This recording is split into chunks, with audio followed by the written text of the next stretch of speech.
தொடர்ந்து உயர்ந்து வரும் கட்டுமான பொருட்களின் விலை உயர்வால் அனைத்து தரப்பு மக்களும் பாதிக்கப்படுவதாகவும், கட்டுமான பொருட்களின் விலையை நிர்ணயம் செய்ய தமிழக அரசு தனிக்குழு அமைக்க வேண்டுமென கோவையில் கட்டுமான பொறியாளர்கள் சங்கத்தினர் கோரிக்கை விடுத்துள்ளனர்.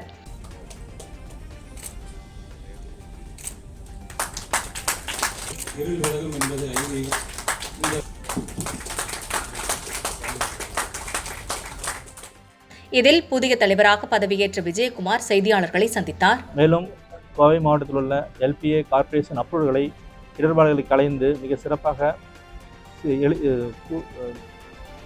எளிய முறையிலும் மிக குறுகிய காலத்தில் அப்ரூவல் தர கேட்டுக்கொள்கிறோம்.